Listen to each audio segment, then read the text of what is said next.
سورہ لقمان۔ ابن عباس سے روایت ہے کہ سورہ لقمان مکہ مکرمہ میں نازل ہوا۔ یہ مکی سورہ ہے، البتہ 3 آیتیں مدینہ منورہ میں نازل ہوئیں۔ وَلَوْ أَنَّ مَا فِي الْأَرْضِ مِن شَجَرَةٍ أَقْلَامٌ، آیت نمبر 27 سے آخر تک، اور اس سورے میں آیتوں کی تعداد 34 ہے۔ بسم اللہ الرحمن الرحیم، اللہ کے نام سے جو بڑا مہربان نہایت مشفق ہے۔ ترجمہ: الف لام میم، یہ باحکمت کتاب کی آیتیں ہیں، نیکوکار لوگوں کے لیے ہدایت اور رحمت ہے، جو لوگ نماز قائم کرتے ہیں اور زکوٰۃ دیتے ہیں اور آخرت پر مکمل یقین رکھتے ہیں۔ یہی لوگ اپنے رب کی جانب سے ہدایت یافتہ اور یہی لوگ فلاح پانے والے ہیں۔ اور انسانوں میں کوئی ایسا بھی ہے جو مہمل باتیں خریدتا ہے تاکہ لوگوں کو اللہ کے راستے سے بے سمجھے بوجھے بھٹکا دے اور اس کا مذاق بنا لے، ایسے ہی لوگوں کے لیے رسوا کن عذاب ہے۔ مذکور آیت کے لفظ سے مراد الف لام میم۔ مذکور آیت کا ترجمہ ہے یہ باحکمت کتاب کی آیتیں ہیں، کتاب حکمتوں سے پر ہے یا اس کی آیات محکم ہیں۔ مذکور آیت کا ترجمہ ہے نیکوکار لوگوں کے لیے ہدایت اور رحمت ہے۔ مذکور آیت کا ترجمہ ہے جو لوگ نماز قائم کرتے ہیں اور زکوٰۃ دیتے ہیں، آخرت پر مکمل یقین رکھتے ہیں، ان کے احسان کا بیان ہے۔ یا احسان کے 3 شعبے یعنی نماز قائم کرنے، زکوٰۃ دینے اور آخرت پر یقین کرنے کا خصوصی ذکر ہے، ان کی فضیلت کے سبب ان کا شمار کیا ہے۔ مذکور آیت کا ترجمہ ہے یہی لوگ اپنے رب کی جانب سے ہدایت یافتہ اور یہی لوگ فلاح پانے والے ہیں، اس لیے کہ یہ صحیح عقیدے اور عمل صالح پر اکٹھے ہو گئے ہیں۔ مذکور آیت کا ترجمہ ہے اور انسانوں میں کوئی ایسا بھی ہے جو مہمل باتیں خریدتا ہے، ایسی باتیں جن سے کھیلا جائے، یعنی وہ باتیں جو بے بنیاد ہوں، جیسے وہ داستانیں جن کا کوئی اعتبار نہ ہو، اور مزاح کا خیز باتیں اور فضول کلام، بکواس۔ تفسیر قمی میں ہے فرمایا کہ مذکور آیت کے الفاظ سے مراد گانا بجانا ہے اور شراب پینا ہے اور تمام غافل کر دینے والے کھیل کود ہیں، اور مکمل حدیث عنقریب بیان ہوگی۔ مذکور آیت کا ترجمہ ہے تاکہ لوگوں کو اللہ کے راستے سے بھٹکا دے۔ تفسیر قمی میں ہے فرمایا کہ لوگوں کو اللہ کے راستے سے ہٹا دینا ہے۔ مذکور آیت کا ترجمہ ہے بغیر علم وہ بے سمجھے بوجھے خریدتا ہے۔ مذکور آیت کا ترجمہ ہے اور اس کا مذاق بنا لے اور سبیل خداوندی کا مذاق اڑاتا ہے۔ مذکور آیت کا ترجمہ ہے ایسے لوگوں کے لیے رسوا کن عذاب ہے، اس لیے کہ انہوں نے حق کی اہانت کی ہے، باطل کو اس پر ترجیح دے کر۔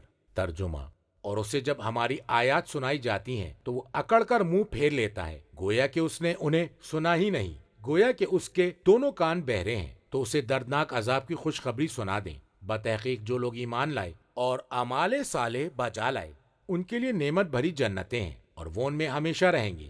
یہ اللہ کا سچا وعدہ ہے اور وہ غالب اور صاحب حکمت ہے۔ اس نے آسمانوں کو بغیر ستون کے بنایا ہے جیسا کہ تم دیکھ رہے ہو، اور اس نے زمین میں پہاڑ جما دیے کہ وہ تمہیں لے کر جھک نہ جائیں، اور اس میں ہر طرح کے جانور پھیلا دیے، اور ہم نے آسمان سے پانی نازل کیا اور زمین میں ہر طرح کی نفیس چیزیں اگا دیں۔ یہ اللہ کی تخلیق ہے۔ اب ذرا مجھے دکھاؤ کہ خدا کے سوا جو لوگ ہیں انہوں نے کیا پیدا کیا، بلکہ ظالم لوگ صریح گمراہی میں ہیں۔ مذکور آیت کا ترجمہ ہے اور اسے جب ہماری آیات سنائی جاتی ہیں تو وہ اکڑ کر منہ پھیر لیتا ہے۔ مذکور آیت کے لفظ سے مراد تکبر سے منہ پھیر لیتا ہے، اس کی طرف توجہ بھی نہیں دیتا۔ مذکور آیت کا ترجمہ ہے گویا کہ اس نے ان آیتوں کو سنا ہی نہیں۔ مذکورہ آیت کا ترجمہ ہے گویا کہ اس کے دونوں کان بہرے ہیں، یعنی ان میں گرانی ہے اور وہ سننے کی صلاحیت نہیں رکھتے۔ مذکور آیت کا ترجمہ ہے تو اسے دردناک عذاب کی خوشخبری سنا دیں، یعنی اسے عذاب سے آگاہ کر دیں، اور لفظ بشارت سے ذکر کرنا ان کا مذاق اڑانے کی غرض سے ہے۔ تفسیر قمی میں امام باقر علیہ السلام سے مروی ہے کہ وہ نضر بن حارث بن علقمہ بن کلدہ تھا، جس کا تعلق بنی عبدالدار بن قسی سے تھا، اور نضر لوگوں کی داستانیں اور ان کے اشعار سنایا کرتا تھا۔ اللہ تعالیٰ نے فرمایا ہے وَإِذَا تُتْلَى عَلَيْهِ آیاتُنَا۔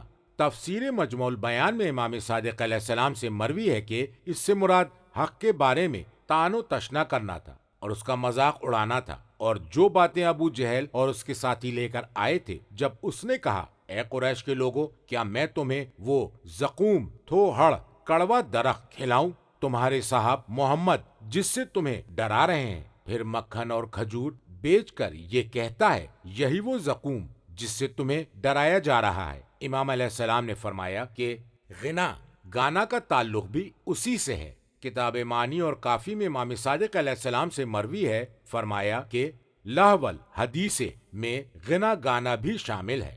کتاب کافی میں امام باقر علیہ السلام سے مروی ہے کہ غنا وہ ہے اللہ نے جس پر عذاب جہنم کا وعدہ کیا ہے، اور آپ نے اس آیت کی تلاوت فرمائی۔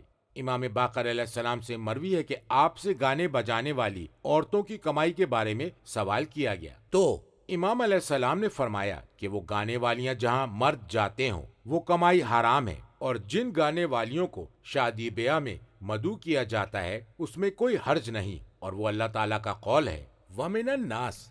مذکور آیت کا ترجمہ ہے بتحقیق جو لوگ ایمان لائے اور اعمال صالح بجا لائے ان کے لیے نعمت بھری جنتیں ہیں، یعنی ان کے لیے جنت کی نعمتیں ہیں۔ مذکور آیت کا ترجمہ ہے وہ ان میں ہمیشہ رہیں گے۔ مذکور آیت کا ترجمہ ہے یہ اللہ کا سچا وعدہ ہے اور وہ غالب اور صاحب حکمت ہے۔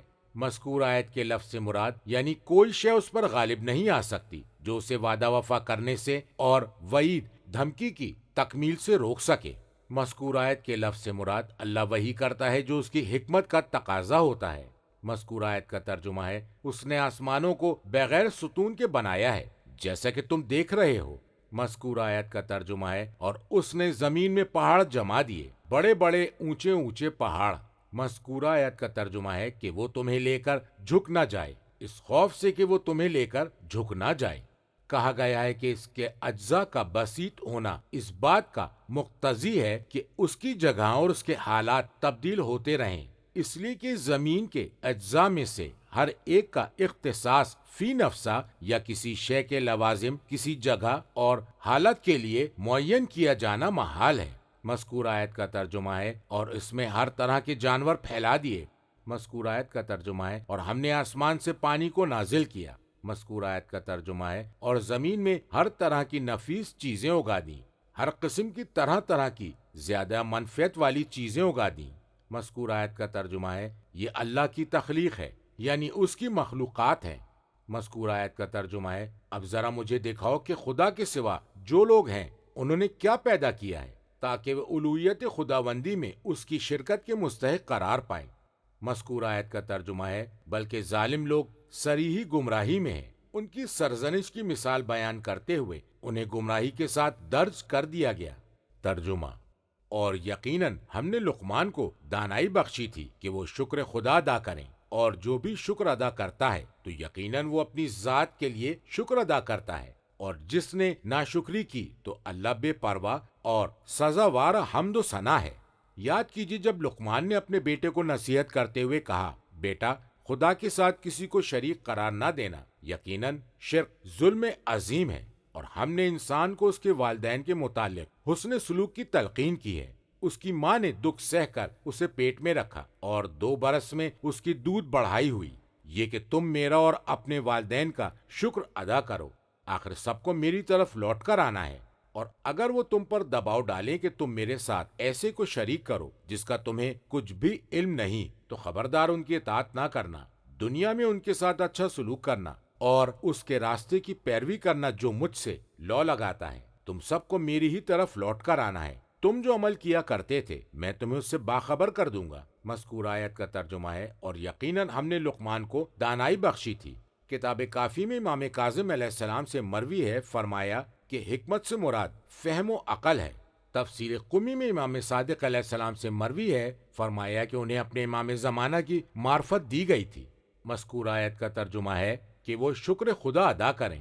مذکور آیت کا ترجمہ ہے اور جو بھی شکر ادا کرتا ہے تو یقیناً وہ اپنی ذات کے لیے شکر ادا کرتا ہے، اس لیے کہ اس کے شکر کا فائدہ خود اس کی ذات کو پہنچے گا، اور وہ فائدہ ہے نعمت کا دوام اور مزید نعمتوں کا استحقاق۔ مذکور آیت کا ترجمہ ہے اور جس نے ناشکری کی تو اللہ بے پرواہ ہے، کسی قسم کے شکر کا محتاج نہیں ہے۔ مذکور آیت کے لفظ سے مراد اور سزاوار حمد و ثنا ہے، یعنی اللہ ہی حمد کا حقدار ہے، خواہ اس کی حمد کی جائے یا حمد نہ کی جائے، یا یہ کہ وہ محمود ہے، اس کی تمام مخلوقات اس کے حمد کے گیت گا رہی ہیں۔ کتاب کافی میں امام صادق علیہ السلام سے مروی ہے کہ نعمت کتنی ہی عظیم ہو، اس کا شکر یہ ہے کہ اللہ عز و جل کی حمد و ثنا کی جائے، اور ایک روایت میں ہے کہ اگرچہ اس پر جو نعمتیں کی گئی ہیں وہ ان کا حق ادا کر بھی چکا ہو، اور ایک اور روایت میں امام صادق علیہ السلام سے مروی ہے، کہ اللہ تعالیٰ نے جس شخص کو نعمت سے نوازا ہے اگر اس نے اس نعمت کو دل سے پہچان لیا تو گویا اس نے اس نعمت کا شکر ادا کر دیا۔ امام صادق علیہ السلام سے مروی ہے کہ اللہ تعالیٰ نے موسیٰ علیہ السلام پر وحی نازل فرمائی، اے موسیٰ تم میرا شکر ادا کرو جو شکر ادا کرنے کا حق ہے۔ موسیٰ نے دریافت کیا، پروردگارا میں تیرا شکر کس طرح ادا کروں جو شکر ادا کرنے کا حق ہو، اور کوئی شکر ایسا نہیں ہے جس کو ادا کرنے کے بعد مجھ پر تیری مزید نعمت عائد نہ ہو جائے۔ تو اللہ تعالیٰ نے ارشاد فرمایا، اے موسیٰ اب تم نے کما حق کا شکر ادا کر دیا ہے جب تم نے جان لیا کہ یہ سب کچھ میری جانب سے ہے۔ تفسیر مجموع البیان میں نبی اکرم سے مروی ہے کہ آپ نے فرمایا کہ میں یہ درست بات کہہ رہا ہوں کہ لقمان نبی نہیں تھے لیکن اللہ کے بندے تھے جو بہت زیادہ غور و فکر کیا کرتے تھے۔ ان کا یقین بہترین تھا، وہ اللہ سے محبت کرتے تھے اور اللہ انہیں چاہتا تھا اور انہیں دانائی عطا کر کے ان پر فضل کیا تھا۔ وہ دوپہر کے وقت سو رہے تھے کہ آواز آئی، اے لقمان کیا تم اس بات کو پسند کرو گے کہ اللہ تمہیں زمین میں خلیفہ بنا دے اور تم لوگوں کے ساتھ حق کے ساتھ فیصلہ کرو؟ تو انہوں نے اس آواز کا جواب دیا، اگر اللہ نے مجھے اختیار دیا ہے تو میں عافیت کو قبول کروں گا اور آزمائش اور مصیبت کو قبول نہیں کروں گا، اور اگر اللہ کا یہ عزم مصمم ہے تو پھر میں ہر طرح سے حاضر ہوں۔ سر تسلیم خم ہے، مجھے معلوم ہے کہ اگر اس نے میرے بارے میں یہ فیصلہ کر دیا تو وہ میری مدد کرے گا اور میری حفاظت فرمائے گا۔ تو فرشتوں نے آواز میں کہا لیکن وہ نظر نہیں آئے کہ اے لقمان ایسا کیوں ہے؟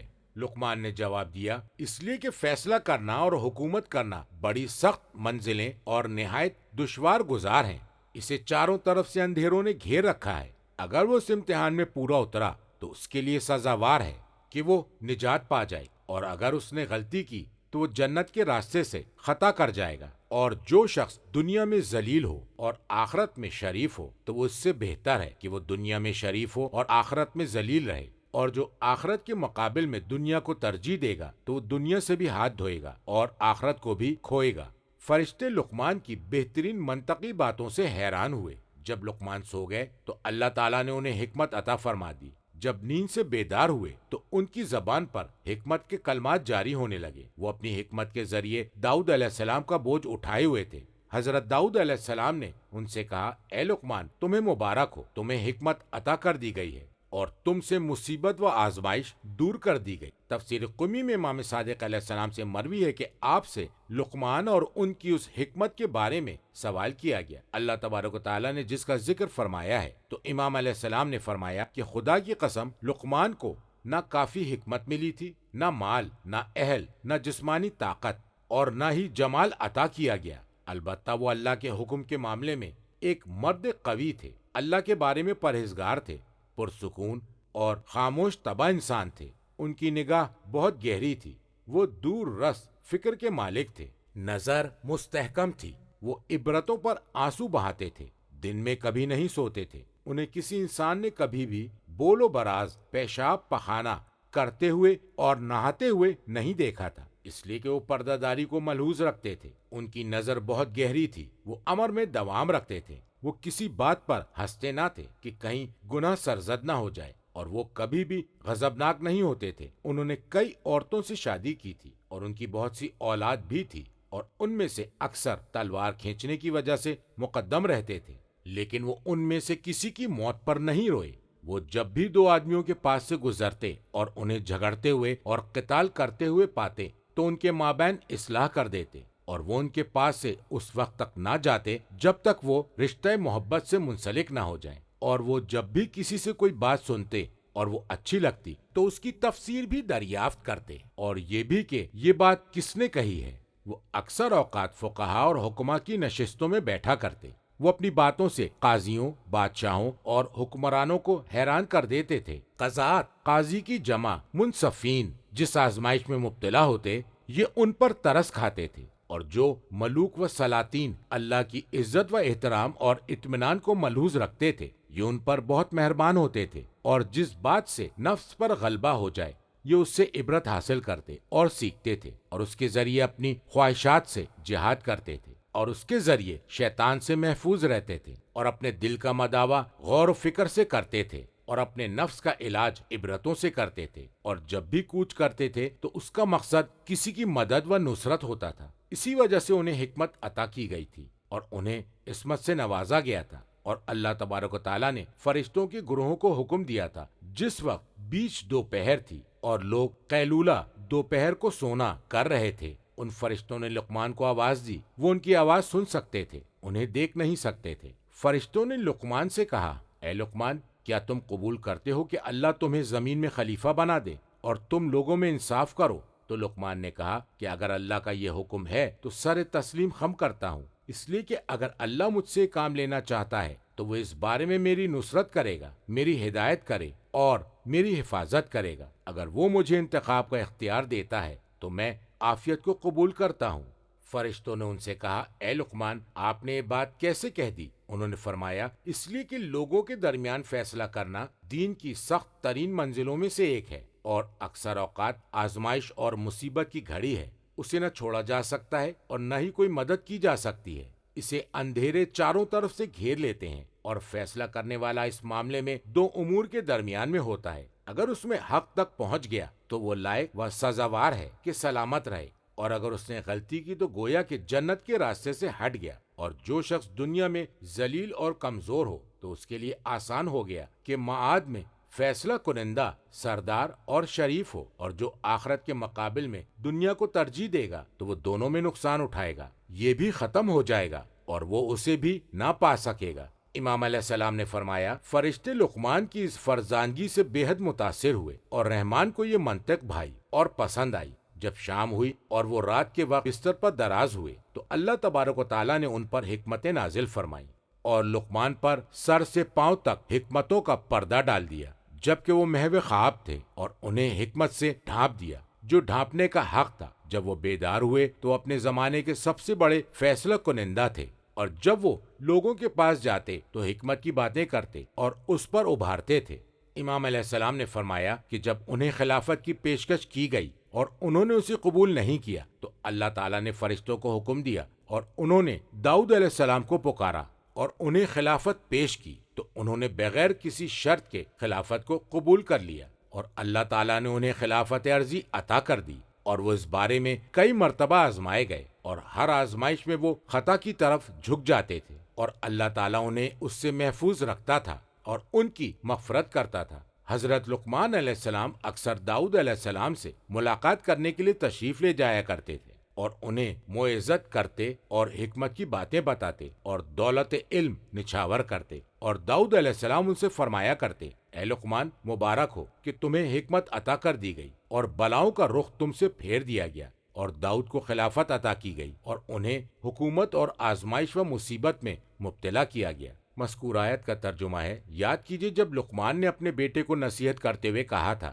مذکور آیت کا ترجمہ ہے، اے میرے پیارے بیٹے، خدا کے ساتھ کسی کو شریک نہ کرنا، یقیناً شرک ظلم عظیم ہے۔ بنی ابن کی تصغیر ہے، شفقت اور محبت کے اظہار کے لیے یہ لفظ استعمال کیا جاتا ہے۔ شرک اس لیے ظلم عظیم ہے کہ جس کی جانب سے تمام نعمتیں ہیں اور جس کی طرف سے کوئی نعمت نہیں ہے، یہ اس کے درمیان برابری قائم کرتا ہے۔ کتاب کافی میں امام باقر علیہ السلام سے مروی ہے کہ ظلم تین طرح کا ہوتا ہے۔ ایک ظلم وہ ہے کہ اللہ جس کو معاف کر دے گا، اور ایک ظلم ایسا ہے اللہ جسے معاف نہیں کرے گا، اور ایک ظلم وہ ہے اللہ جسے باقی نہیں رہنے دے گا۔ اللہ جس ظلم کی مغفرت نہیں کرے گا وہ شرک ہے، اور اللہ جس ظلم کی مغفرت فرما دے گا وہ انسان کا خود اپنے نفس پر ظلم ہے، جو عبد و معبود کے درمیان کا مسئلہ ہے، اور اللہ جس ظلم کو باقی نہیں رہنے دے گا وہ بندوں کے درمیان قرض کا لین دین ہے۔ مذکور آیت کا ترجمہ ہے، اور ہم نے انسان کو اس کے والدین کے متعلق حسن سلوک کی تلقین کی ہے۔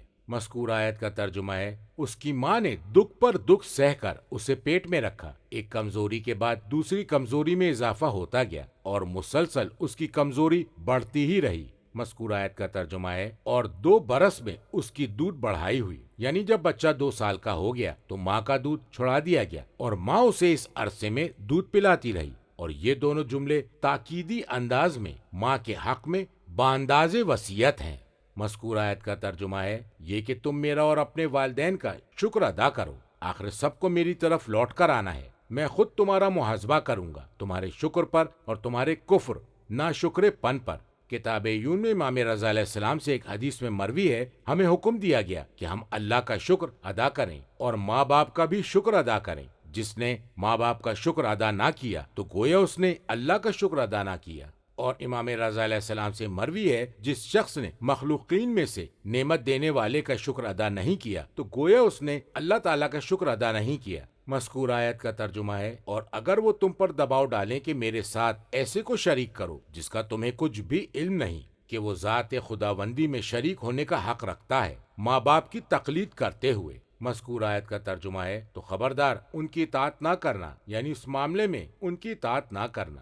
مذکور آیت کا ترجمہ ہے، اور دنیا میں ان کے ساتھ اچھا سلوک کرنا، ان کے ساتھ ایسا نیکی کا سلوک جو نگاہ شریعت میں پسندیدہ ہو اور جو کرم کا تقاضا ہو۔ کتاب کافی میں امام صادق علیہ السلام سے مروی ہے کہ ایک شخص نبی اکرم کی خدمت اقدس میں حاضر ہوا اور اس نے کہا، یا رسول اللہ، آپ مجھ کو کچھ وصیت کیجیے۔ تو حضرت نے فرمایا کہ تم کبھی بھی اللہ کی ذات میں کسی کو شریک نہ بنانا، خواہ تمہیں آگ میں جلایا جائے اور تمہیں اذیت پہنچائی جائے، مگر شرط یہ ہے کہ تمہارا دل ایمان سے مطمئن ہونا چاہیے، اور اپنے والدین کی اطاعت کرنا اور ان سے نیکی سے پیش آنا، وہ دونوں زندہ ہوں یا مر چکے ہوں، اور اگر وہ تمہیں حکم دیں کہ تم اپنے اہل اور اپنے مال کو چھوڑ کر چلے جاؤ تو تم ایسا ہی کرو، اس لیے کہ یہ ایمان کا حصہ ہے۔ امام صادق علیہ السلام سے مروی ہے کہ ایک شخص نبی اکرم کی خدمت میں حاضر ہوا اور اس نے سوال کیا، سب سے زیادہ نیکی کا مستحق کون ہے؟ تو حضرت نے فرمایا، تیری ماں۔ اس نے کہا، پھر کون؟ فرمایا، تیری ماں۔ دریافت کیا، پھر کون؟ فرمایا، تیری ماں۔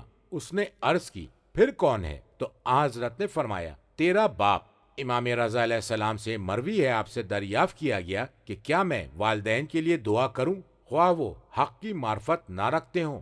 فرمایا، ہاں، تم دونوں کے لیے دعا طلب کرو، ان کی جانب سے صدقہ دو، اور اگر وہ زندہ ہوں اور حق کی معرفت نہ رکھتے ہوں تو ان سے مدارات حسن سلوک کرو، اس لیے کہ رسول اکرم نے فرمایا ہے کہ اللہ تعالیٰ نے مجھے رحمت کے ساتھ مبعوث فرمایا ہے، نافرمانی کے ساتھ نہیں۔ کتاب عیون میں امام رضا علیہ السلام سے مروی ہے، اور والدین کے ساتھ نیکی کرنا واجب ہے، خواہ مشرک ہی کیوں نہ ہو، البتہ جہاں اللہ کی نافرمانی ہوتی ہو اس میں ان کی اطاعت نہیں ہے، اور نہ ان کے علاوہ کسی اور کی، اس لیے کہ مذکور آیت کا ترجمہ ہے، خالق کی نافرمانی میں کسی مخلوق کی اطاعت نہیں ہے۔ مصباح الشریعہ میں ہے کہ امام صادق علیہ السلام نے فرمایا ہے کہ والدین سے نیکی کرنا عبد کا اپنے رب سے حسن معرفت کا ثبوت ہے، اس لیے کہ کوئی عبادت صاحب عبادت کو رضائے رب تک زیادہ سرعت کے ساتھ نہیں پہنچاتی، ان والدین کی حرمت سے بڑھ کر جو اللہ تعالیٰ کے سامنے سر تسلیم خم کرتے ہوں، اس لیے کہ والدین کا حق اللہ تعالیٰ کے حق سے مشتق ہوتا ہے۔ اگر وہ دونوں دین اور سنت کے راستے پر ہوں اور دونوں اپنی اولاد کو اللہ کی اطاعت سے روک کر معصیت کا حکم نہ دیتے ہوں، اور یقین سے شک کی طرف اور ترک کے دنیا سے دنیا کی طرف آنے کا حکم نہ دیتے ہوں، اور نہ ہی وہ اس کو اس کے خلاف دعوت دیتے ہوں، اگر ایسا ہوگا تو ان کی معصیت اطاعت ہوگی اور ان کی اطاعت معصیت قرار پائے گی۔ اللہ تعالیٰ نے ارشاد فرمایا ہے، مذکور آیت کا ترجمہ ہے، اور جہاں تک باہمی رہائش اور میل جول کا تعلق ہے تو ان دونوں سے مدارات کرو، ان سے نرمی سے پیش آؤ اور ان کی اذیتوں کو برداشت کرو، جس طرح انہوں نے تمہارے لیے اذیتیں برداشت کی جب تم بچے تھے، اور اللہ نے تمہیں جتنی فراخی عطا کی ہے کھانے پینے اور لباس کے معاملے میں تو ان پر تنگی نہ ہونے دینا، اور خبردار اپنا چہرہ ان سے نہ پھیرنا، اور نہ ہی ان کی آواز پر اپنی آواز کو بلند کرنا، اس لیے کہ ان کی تعظیم اللہ تعالیٰ کی جانب سے فرض ہے، اور ہمیشہ ان سے اچھی طرح گفتگو کرنا اور مہربانی سے پیش آنا، اس لیے کہ اللہ احسان کرنے والوں کے اجر کو ضائع نہیں کرتا۔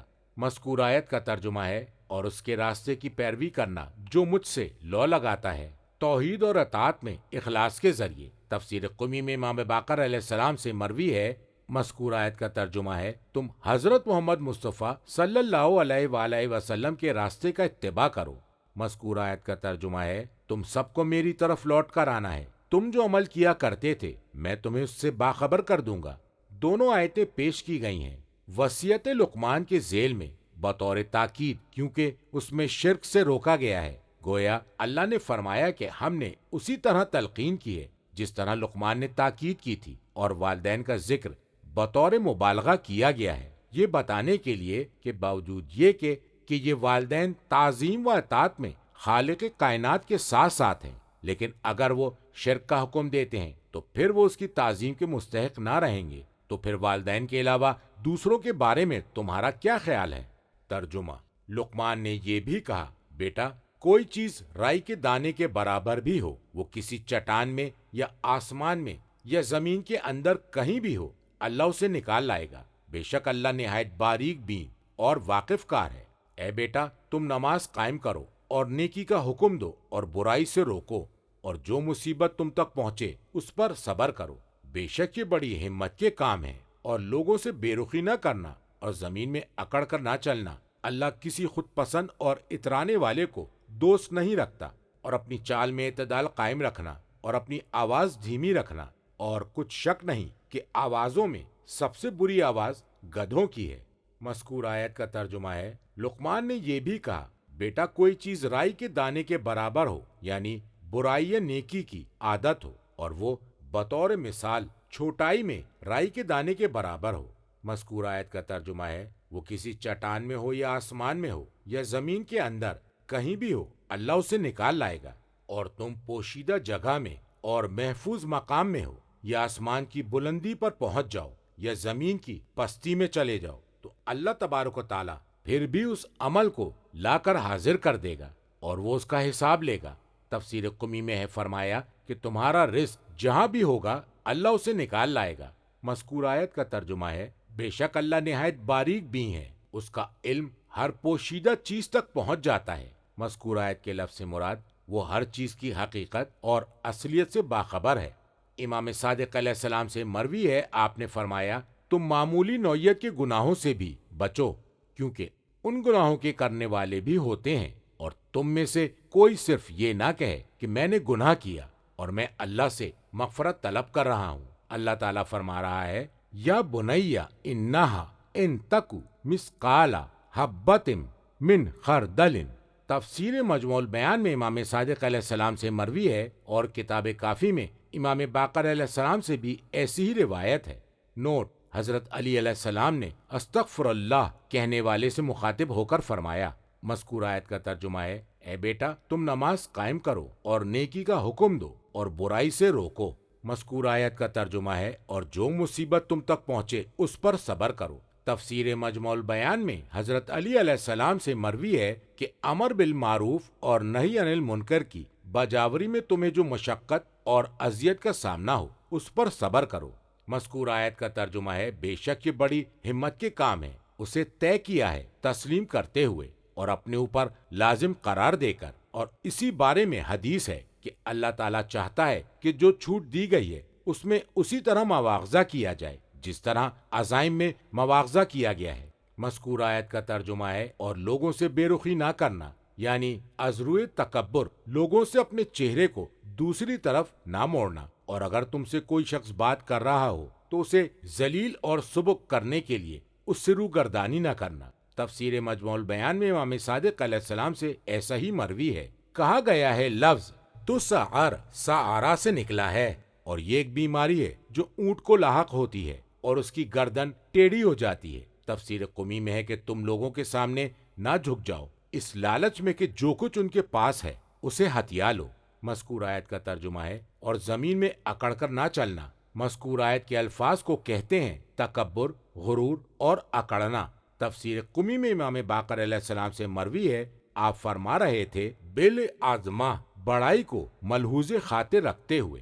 مذکور آیت کا ترجمہ ہے، بے شک اللہ کسی خود پسند اور اترانے والے کو دوست نہیں رکھتا۔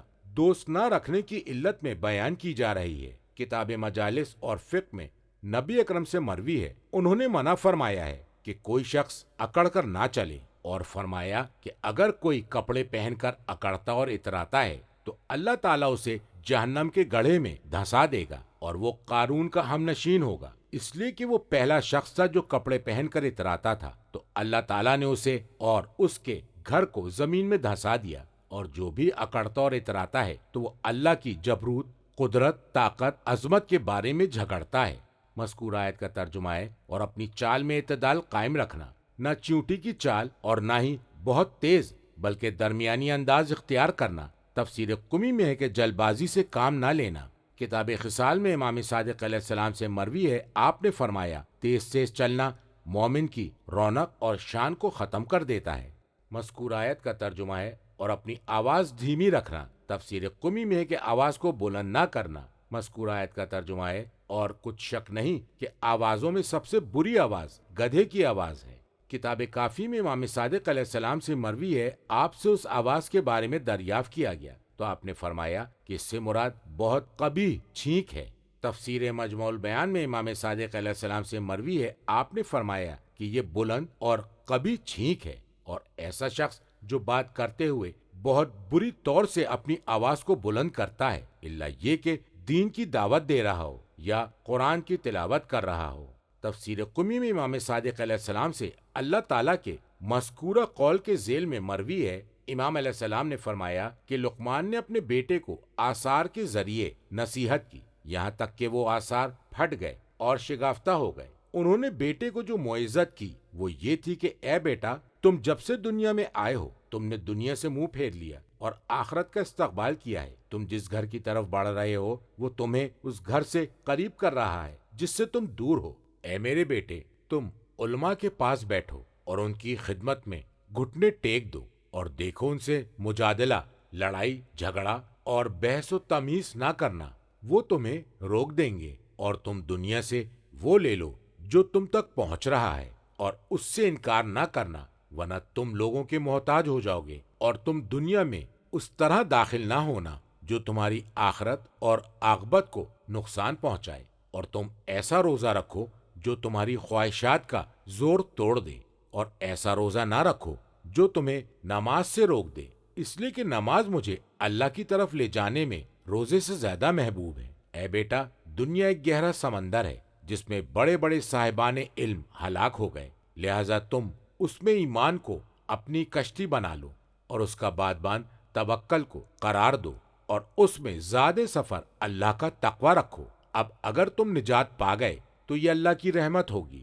اور اگر ہلاک ہو گئے تو اس کی وجہ تمہارے گناہ ہوں گے۔ اے بیٹا، اگر تم نے بچپنے میں خود کو مہذب بنا لیا تو بڑھاپے میں اس کا بہت فائدہ ہوگا۔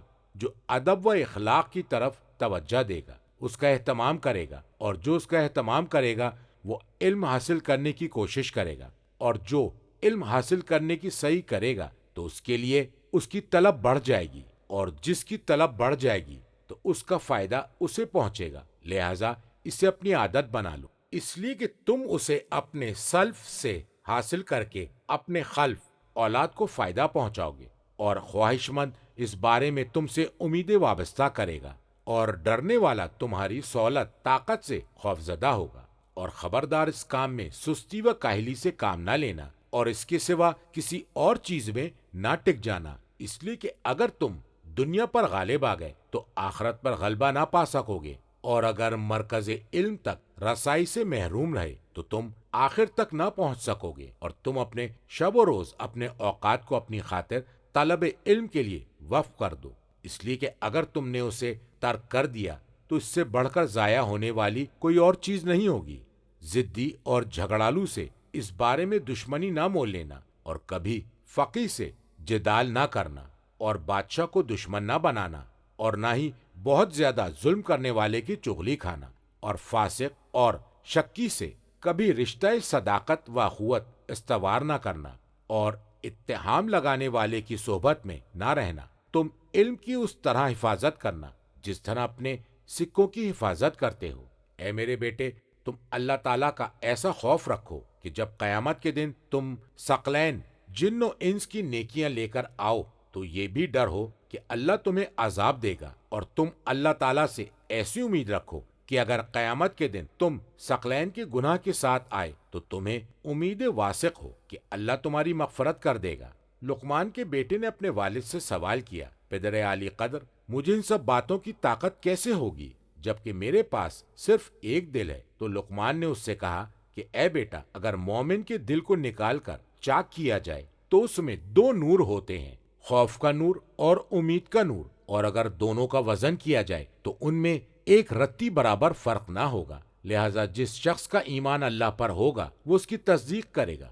جو اللہ تعالیٰ نے فرمایا ہے یہ وہ اخلاق ہے جسے کچھ لوگ دوسروں کو دکھائیں گے، پس جو شخص اللہ پر سچا ایمان رکھتا ہوگا اور اللہ کے لیے خالص نصیحت کرنے والا عمل انجام دے گا تو اس کا ایمان اللہ پر سچا ہوگا، اور جو اللہ کی اطاعت کرے گا اس سے ڈرے گا، اور جو ڈرے گا وہ اس سے محبت کرے گا، اور جو اس سے محبت کرے گا وہ اس کے امر کا اتباع کرے گا، اور جو اس کے امر کا اتباع کرے گا وہ اس کی جنت اور رضامندی کا مستوجب قرار پائے گا، اور جو اللہ کی رضامندی کا اتباع نہیں کرے گا تو اس پر اللہ کی ناراضی بڑی آسانی سے آ جائے گی، اور ہم اللہ کی ناراضی سے پناہ طلب کرتے ہیں۔ اے میرے لال، تم دنیا کی طرف راغب نہ ہونا اور نہ ہی اس سے دل لگانا۔ اللہ نے کوئی بھی مخلوق اس دنیا سے زیادہ پست پیدا نہیں کی۔ کیا تم نے نہیں دیکھا کہ اللہ تبارک و تعالی دنیاوی نعمتوں کو اطاعت گزاروں کے لیے ثواب قرار نہیں دیا، اور دنیا کی آزمائشوں اور مصیبتوں کو آسین نافرمانوں کے لیے سزا نہیں بنایا؟ ترجمہ: کیا تم نے دیکھا نہیں کہ اللہ نے جو کچھ آسمانوں میں اور جو کچھ زمین میں ہے اسے تمہارے لیے مسخر کر دیا، اور اپنی ظاہری اور باطنی تمام نعمتیں بھرپور طریقے سے تمہیں عطا کر دیں، اور انسانوں میں وہ بھی ہیں جو اللہ کے بارے میں بغیر علم، بغیر ہدایت اور بغیر کسی روشن کتاب کے جھگڑا کرتے ہیں، اور جب ان سے کہا گیا کہ اس کی پیروی کرو جو اللہ نے نازل فرمایا ہے تو انہوں نے جواب دیا، ہم تو اسی طریق کی پیروی کریں گے جس پر ہم نے اپنے باپ دادا کو پایا ہے، خواہ شیطان ان کو بھڑکتی ہوئی آگ ہی کی طرف کیوں نہ بلا رہا ہو۔ اور جو شخص فرما برداری سے اپنا منہ اللہ کی طرف جھکا دے اور وہ نیکوکار ہو تو بلا شبہ اس نے ایک مضبوط سہارا تھام لیا، اور سب کاموں کا انجام خدا ہی کی طرف ہے۔ اب جو شخص کفر اختیار کرتا ہے تو اس کا کفر آپ کو غم میں مبتلا نہ کرے، انہیں ہماری ہی طرف پلٹ کر آنا ہے، ہم ان کی کارکردگی سے انہیں آگاہ کر دیں گے، بے شک اللہ سینے میں چھپے ہوئے راز تک جانتا ہے۔ مذکور آیت کا ترجمہ ہے، کیا تم نے دیکھا نہیں کہ اللہ نے تمہارے لیے مسخر کر دیا جو کچھ آسمانوں میں ہے اور جو کچھ زمین میں ہے، یعنی اس سے فائدہ حاصل کرنے کے اسباب مہیا کر دیے، اور زمین کو تمہارے قابو میں دے دیا کہ تم اس سے بہت فائدے حاصل کرو۔ مذکور آیت کا ترجمہ ہے، اور اپنی ظاہری اور باطنی تمام نعمتیں بھرپور طریقے سے تمہیں دے دیں، وہ نعمتیں جو محسوس کی جا سکتی ہیں اور وہ نعمتیں جو صرف عقل میں آ سکتی ہیں، یعنی معقول ہیں وہ نعمتیں تم جنہیں پہچانتے ہو، اور وہ نعمتیں جن کی تمہیں پہچان نہیں ہے۔ تفسیر مجموع البیان میں اور قمی میں امام باقر علیہ السلام سے مروی ہے کہ ظاہری نعمت نبی اکرم صلی اللہ علیہ وآلہ وسلم اور وہ جو کچھ لے کر آئے ہیں، اللہ کی معرفت اور اس کی وحدانیت، اور نعمت باطنی سے مراد ہم اہل بیت کی ولایت اور ہماری مودت کا عہد و پیمان ہے۔ کتاب اکمال اور مناقب میں امام کاظم علیہ السلام سے مروی ہے کہ نعمت ظاہرہ سے مراد ظاہری امام ہے، اور نعمت باطنہ سے امام غائب مراد ہے۔ تفسیر مجموع البیان میں نبی اکرم سے مروی ہے، نعمت ظاہرہ سے مراد اسلام اور اللہ نے تمہاری تخلیق میں جس کو درست کیا ہے اور تم پر جس رزق کا فیضان کیا ہے، اور جو نعمت باطنہ ہے تو وہ تمہارے برے اعمال کی پردہ پوشی ہے اور اس کے ذریعے تمہیں رسوا نہ کرنا ہے۔ کتاب اعمالی میں امام باقر علیہ السلام سے مروی ہے کہ نبی اکرم نے حضرت علی علیہ السلام سے فرمایا، اے علی، ذرا بتاؤ کہ وہ کون سی نعمت ہے اللہ نے جس کے ذریعے تمہیں آزمایا اور اس کے ذریعے تم پر نعمت نازل فرمائی۔ حضرت علی علیہ السلام نے فرمایا کہ اللہ عز و جل نے مجھے پیدا کیا اور میں قابل ذکر نہ تھا۔ حضرت نے فرمایا، تم نے سچ کہا، اور دوسری نعمت کون سی ہے؟ حضرت علی نے فرمایا، اللہ نے جب مجھ پر احسان کیا کہ مجھے پیدا کیا تو مجھے زندہ رکھا، مردہ نہیں بنایا۔ فرمایا، سچ کہا، تیسری نعمت کون سی ہے؟ فرمایا کہ مجھے زیور تخلیق سے آراستہ کیا، تو اسی کے لیے حمد ہے جس نے مجھے بہترین صورت عطا فرمائی، معتدل بنایا۔ فرمایا، تم نے سچ کہا، چوتھی نعمت کون سی ہے؟ فرمایا، مجھے صاحب فکر بنایا، مجھے نگران قرار دیا، غافل نہیں بنایا۔ فرمایا، سچ کہا، پانچویں نعمت کون سی ہے؟ فرمایا، یہ کہ مجھے حواس عطا فرمائے جن کے ذریعے میں جو چاہتا ہوں اس کا ادراک حاصل کرتا ہوں، اور میرے لیے سراج منیر بنایا۔ فرمایا، تم نے سچ کہا، بتاؤ چھٹی نعمت کون سی ہے؟ فرمایا، یہ کہ مجھے اللہ نے اپنے دین کی جانب ہدایت فرمائی اور اپنے راستے سے بے راہ نہیں کیا۔ فرمایا، تم نے سچ کہا، بتاؤ ساتویں نعمت کون سی ہے؟ فرمایا، یہ کہ زندہ کر کے دوبارہ واپس لانا جس کے لیے کوئی انقطاع نہیں ہے۔ فرمایا، تم نے سچ کہا، آٹھویں نعمت کون سی ہے؟ فرمایا کہ مجھے حاکم اور مالک بنایا، کسی کا غلام نہیں۔ فرمایا تم نے سچ کہا، بتاؤ نویں نعمت کون سی ہے؟ فرمایا کہ اس نے اپنے آسمان اور زمین، ان کے اندر اور ان کے درمیان جو بھی مخلوق ہے، اسے میرے لیے مسخر تابع کر دیا ہے۔ فرمایا تم نے سچ کہا، بتاؤ 10ویں نعمت کون سی ہے؟ فرمایا کہ اللہ تبارک و تعالیٰ نے ہمیں مرد بنایا، اپنی منکوحہ کا ذمہ دار قرار دیا، عورت نہیں بنایا۔ فرمایا تم نے سچ کہا، بتاؤ اس کے بعد کیا ہے؟ فرمایا اے نبی، اللہ کی نعمتیں بہت زیادہ ہیں اور پاک و پاکیزہ ہیں۔ مذکور آیت کا ترجمہ ہے، رسول اکرم یہ سن کر مسکرائے اور فرمایا اے ابو الحسن، یہ حکمت اور یہ علم تمہیں مبارک ہو، تم میرے علم کے وارث ہو، اور میرے بعد اس بارے میں میری امت میں جو اختلاف رونما ہوں گے تم ہی ان کی وضاحت کرو گے۔ مذکور آیت کا ترجمہ ہے، اور انسانوں میں وہ بھی ہیں جو اللہ کے بارے میں بغیر علم، بغیر ہدایت اور بغیر کسی روشن کتاب کے جھگڑتے ہیں۔ مذکور آیت کے الفاظ کا مفہوم ہے کہ توحید اور صفات خداوندی کے بارے میں جدال کرنا ہے۔ مذکور آیت کے الفاظ کا مطلب ہے کسی دلیل اور ثبوت سے استفادہ کیے بغیر۔ مذکور آیت کے الفاظ کا مطلب ہے رسول اللہ کی طرف یا وصی رسول کی طرف رجوع کیے بغیر، اور بغیر کسی روشن کتاب کے جسے نازل کیا ہے، بلکہ وہ اس کی تقلید کرتے ہیں جس کی تقلید جائز نہیں ہے۔ مذکور آیت کا ترجمہ ہے، اور جب ان سے کہا گیا کہ اس کی پیروی کرو جو اللہ نے نازل فرمایا ہے، مذکور آیت کا ترجمہ ہے، تو انہوں نے جواب دیا ہم تو اس طریق کی پیروی کریں گے جس پر ہم نے اپنے باپ دادا کو پایا ہے۔ مذکور آیت کا ترجمہ ہے، خواہ شیطان ان کو بھڑکتی ہوئی آگ ہی کی طرف کیوں نہ بلاتا رہا ہو۔ تفسیر قمی میں کہ امام باقر علیہ السلام نے فرمایا وہ نضر بن حارث تھا۔ رسول اللہ صلی اللہ علیہ وآلہ وسلم نے اس سے کہا کہ تم اتباع کرو اس کتاب کا جو تمہارے رب کی طرف سے نازل کی گئی ہے۔ اس نے جواب دیا میں تو اس کا اتباع کروں گا جس پر میں نے اپنے باپ دادا کو پایا ہے۔ مذکور آیت کا ترجمہ ہے، اور جو شخص فرما برداری سے اپنا منہ اللہ کی طرف جھکا دے، یعنی اپنے امر کو خدا کے سپرد کر دے۔ مذکور آیت کے الفاظ سے مراد دارا حال ہے کہ وہ اپنے عمل میں نیک ہو۔ مذکور آیت کا ترجمہ ہے بلا شبہ اس نے ایک مضبوط سہارا تھام لیا، یعنی ایسی مضبوط رسی سے معلق ہوا جس کا تعلق اللہ سے ہے۔ تفسیر قمی میں ہے فرمایا ولایت سے۔ مذکور آیت کا ترجمہ ہے، اور سب کاموں کا انجام خدا ہی کی طرف ہے، اس لیے کہ سب کے سب اسی کی طرف پلٹنے والے ہیں۔ مذکور آیت کا ترجمہ ہے، اب جو شخص کفر اختیار کرتا ہے تو اس کا کفر آپ کو غم میں مبتلا نہ کرے، اس کا کفر آپ کو کسی قسم کا نقصان نہیں پہنچائے گا۔ مذکور آیت کا ترجمہ ہے، انہیں ہماری طرف پلٹ کر آنا ہے، ہم ان کی کارکردگی سے انہیں آگاہ کر دیں گے۔ مذکور آیت کا ترجمہ ہے، بے شک اللہ سینوں میں چھپے ہوئے راز تک جانتا ہے۔ ترجمہ، ہم انہیں تھوڑی مدت کا مزہ دے رہے ہیں، پھر ہم انہیں بے بس کر کے سخت عذاب کی طرف دھکیل دیں گے۔ اور اگر آپ ان سے دریافت کریں کہ آسمانوں اور زمین کو کس نے خلق فرمایا ہے تو وہ ضرور کہیں گے اللہ، کہیے الحمدللہ، بلکہ ان میں سے اکثر لوگ جانتے نہیں ہیں۔ جو کچھ آسمانوں اور زمین میں ہے سب کچھ اللہ ہی کا ہے، بے شک اللہ بے پرواہ اور سزاوار حمد و ثنا ہے۔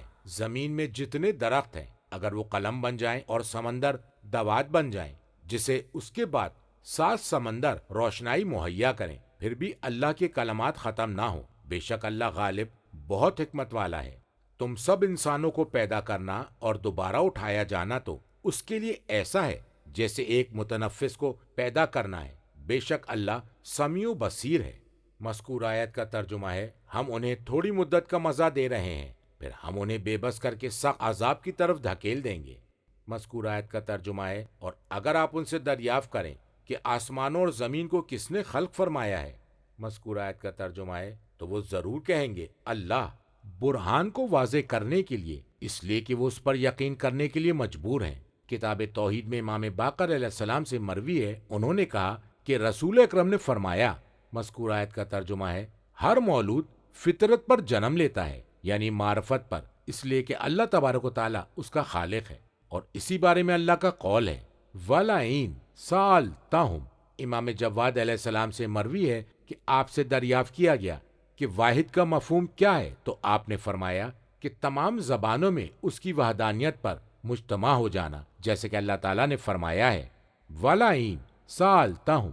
مذکور آیت کا ترجمہ ہے، کہیے الحمدللہ، خدا کا شکر ہے، اسے لازم قرار دینے پر اور اس کا اعتراف کرنے کے لیے مجبور ہو جانے پر جو ان کے عقیدے کے بطلان کا موجب ہے۔ مذکورہ آیت کا ترجمہ ہے بلکہ ان میں سے اکثر لوگ جانتے نہیں کہ وہ ان کے لیے لازم ہے، ضروری ہے۔ مذکورہ آیت کا ترجمہ ہے جو کچھ آسمانوں اور زمین میں ہے سب کچھ اللہ ہی کا ہے، اس لیے کہ ان دونوں میں کوئی بھی عبادت کا حقدار نہیں ہے۔ مذکورہ آیت کا ترجمہ ہے بے شک اللہ بے پرواہ ہے، یعنی حمد کرنے والوں کی حمد سے بے پرواہ ہے۔ مذکورہ آیت کے لفظ سے مراد اور سزاوار حمد و ثنا ہے، وہی حمد و ثنا کا مستحق ہے، خواہ اس کی حمد نہ کی جائے۔ مذکورہ آیت کا ترجمہ ہے زمین میں جتنے درخت ہیں اگر وہ قلم بن جائیں۔ مذکورہ آیت کا ترجمہ ہے اور سمندر دوات بن جائیں جسے اس کے بعد 7 سمندر روشنائی مہیا کریں اور بحر محیط اپنی وسعت کے ساتھ دوات بن جائے جو 7 سمندروں تک پھیل جائے، لہذا اس وسعت کی وجہ سے لفظ مداد نہیں لائے، اس لیے کہ لفظ یمدعو مدد دوا سے بنا ہے۔ مذکورہ آیت کا ترجمہ ہے پھر بھی اللہ کے کلمات ختم نہ ہوں جنہیں ان اقلام سے اور اس روشنائی سے لکھا جائے۔ مذکورہ آیت کا ترجمہ ہے بے شک اللہ غالب ہے، کوئی شے اسے عاجز نہیں کر سکتی۔ مذکورہ آیت کے لفظ سے مراد بہت حکمت والا ہے، کوئی امر اس کے علم اور اس کی حکمت سے باہر نہیں ہے۔ تفسیر قمی میں ہے کہ یہودیوں نے رسول اکرم سے روح کے بارے میں سوال کیا تو آن حضرت نے فرمایا، مذکورہ آیت کا ترجمہ ہے انہوں نے کہا کہ کیا اس سے صرف ہم مخصوص لوگ مراد ہیں؟ تو آن حضرت نے فرمایا نہیں، بلکہ عمومی طور سے سب لوگ مراد ہیں۔ تو انہوں نے کہا اے محمد یہ بات کس طرح یکجا ہو سکتی ہے؟ آپ یہ سمجھتے ہیں کہ آپ کو تھوڑا سا علم دیا گیا ہے، حالانکہ آپ کو قرآن دیا گیا ہے اور ہمیں توریت دی گئی ہے اور میں نے پڑھا ہے۔ مذکورہ آیت کا ترجمہ ہے جسے حکمت دی گئی جو توریت ہے۔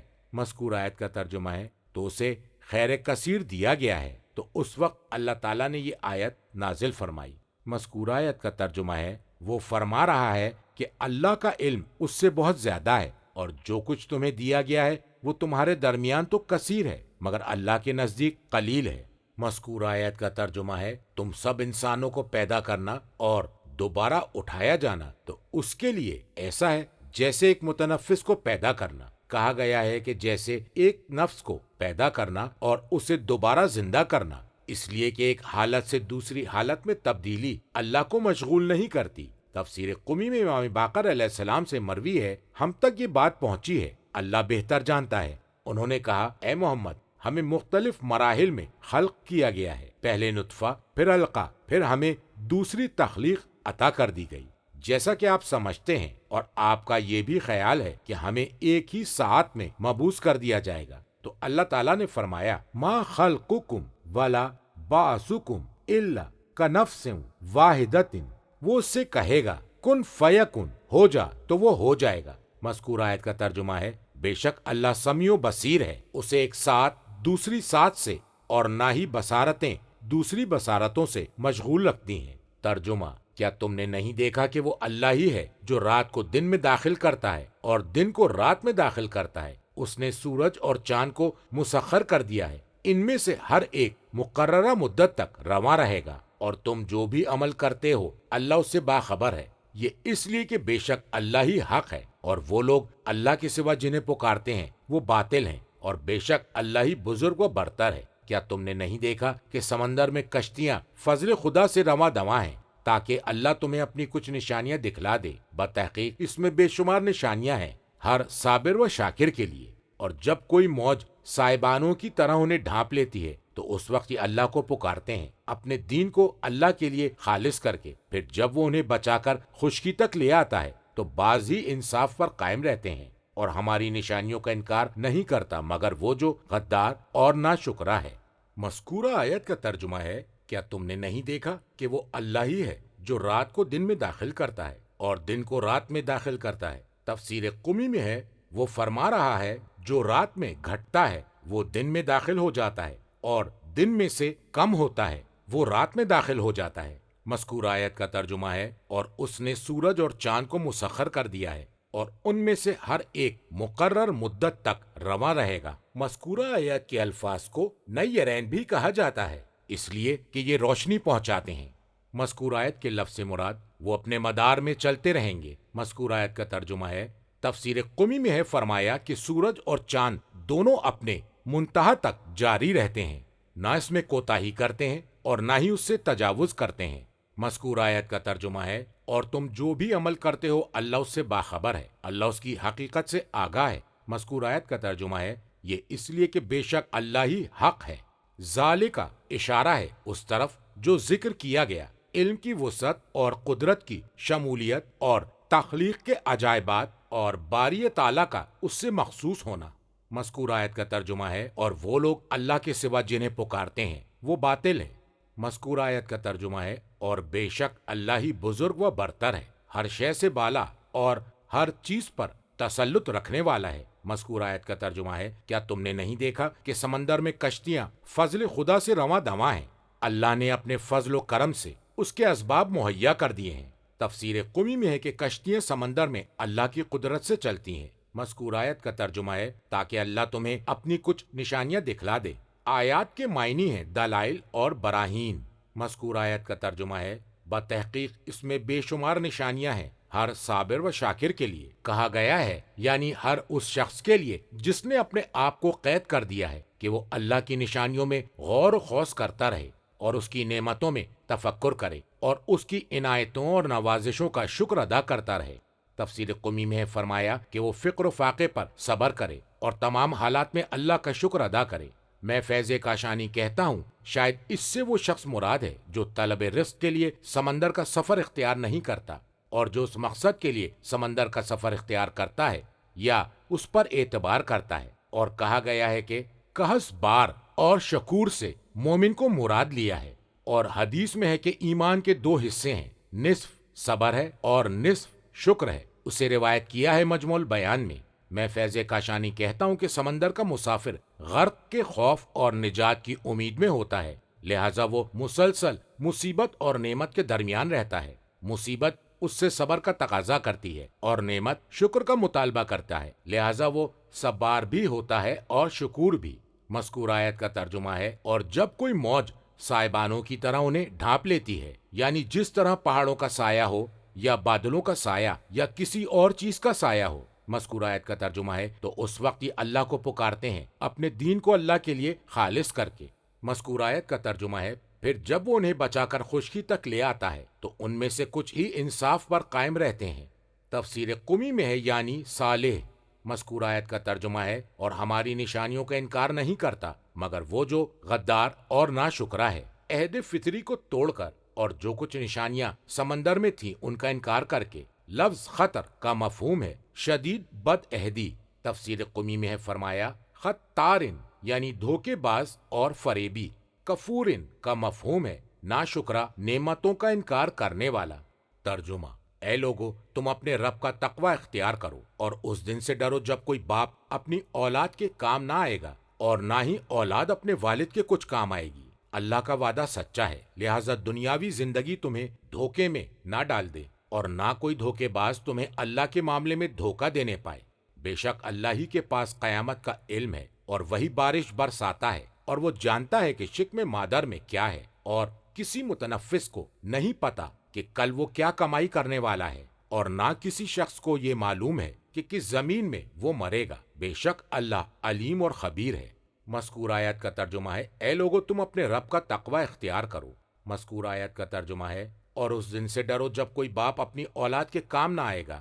مذکور آیت کا ترجمہ ہے، اور نہ ہی اولاد اپنے والد کے کچھ کام آئے گی۔ مذکور آیت کا ترجمہ ہے، بے شک اللہ کا وعدہ سچا ہے ثواب اور عذاب کے اعتبار سے۔ تفسیر قمی میں ہے کہ اس سے مراد قیامت ہے۔ مذکور آیت کا ترجمہ ہے، لہٰذا دنیاوی زندگی تمہیں دھوکے میں نہ ڈال دے اپنی جانب مائل کر کے اور لبھا کر۔ کتاب کافی میں امام سجاد علیہ السلام سے مروی ہے کہ دنیا دو طرح کی ہوتی ہے، ایک دنیائے بلاغ صرف گزارا کرنے کی مقدار بھر، اور دوسری دنیائے ملعونہ جس پر لعنت کی گئی ہے۔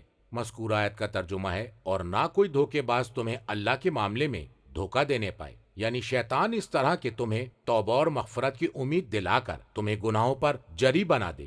مذکور آیت کا ترجمہ ہے، بے شک اللہ ہی کے پاس قیامت کا علم ہے، یعنی یہ علم کہ قیامت کب آئے گی۔ مذکور آیت کا ترجمہ ہے، اور وہی بارش برساتا ہے، یعنی یہ کہ کب بارش ہوگی اور کہاں پر بارش ہوگی، یہ سب اللہ کے علم میں ہے۔ مذکور آیت کا ترجمہ ہے، اور وہ جانتا ہے کہ شکم مادر میں کیا ہے۔ حضرت علی علیہ السلام نے فرمایا، اللہ جانتا ہے کہ شکموں میں کیا ہے، نر ہے یا مادہ، بدصورت ہے یا خوبصورت، سخی ہے یا بخیل، بدبخت ہے یا خوش نصیب، اور کون جہنم کا ایندھن ہوگا اور کون جنت میں انبیاء کا رفیق ہوگا۔ مذکور آیت کا ترجمہ ہے، اور کسی متنفس کو یہ نہیں پتا کہ کل وہ کیا کمائی کرنے والا ہے، خیر یا شر، اور اکثر ایسا ہوتا ہے کہ یہ کسی چیز کا ارادہ کرتا ہے اور عمل اس کے خلاف ہوتا ہے۔ مذکور آیت کا ترجمہ ہے، اور نہ کسی شخص کو یہ معلوم ہے کہ کس زمین میں وہ مرے گا۔ تفسیر قمی میں ہے کہ یہ وہ 5 چیزیں ہیں جن کو نہ تو مقرب فرشتہ جانتا ہے اور نہ ہی نبی مرسل، اور یہ اللہ تعالیٰ کی صفتوں میں سے ہے۔ نہج البلاغہ میں ہے کہ یہی وہ علم غیب ہے جسے اللہ کے سوا کوئی اور نہیں جانتا۔ تفسیر مجموع البیان میں ہے، حدیث میں آیا ہے کہ غیب کی کنجیاں 5 ہیں جنہیں صرف اللہ جانتا ہے، اور آپ نے اس کی تلاوت فرمائی، اور ائمہ ہدی سے روایت کی گئی ہے کہ یہ وہ 5 چیزیں ہیں جنہیں تفصیل اور تحقیق سے سوائے اللہ کے کوئی غیر نہیں جانتا۔ میں فیض کاشانی کہتا ہوں کہ تفصیل اور تحقیق سے اس لیے کہ ائمہ علیہم السلام ان میں سے کچھ باتیں اجمالی طور سے بیان فرما دیتے تھے، اور یہ علم انہیں ذی علم سے حاصل ہوا تھا، جیسا کہ امیر المومنین علیہ السلام نے فرمایا۔ مذکور آیت کا ترجمہ ہے، بے شک اللہ علیم ہے، وہ تمام چیزوں کو بخوبی جانتا ہے۔ مذکور آیت کے لفظ سے مراد باخبر ہے، وہ ہر شے کے باطن کو اسی طرح جانتا ہے جیسے اس کے ظاہر کو۔ کتاب ثواب الاعمال اور مجموع البیان میں امام باقر علیہ السلام سے مروی ہے کہ جو بھی سورہ لقمان ہر شب کو پڑھے گا تو اللہ تعالیٰ اس شب میں ملائکہ کو متعین فرما دے گا، ابلیس اور اس کے لشکر سے صبح کے وقت تک اس شخص کی حفاظت کریں گے، اور اگر دن کے وقت اس سورے کو پڑھے گا تو فرشتے شام تک ابلیس اور اس کے لشکر سے اس کی حفاظت کریں گے۔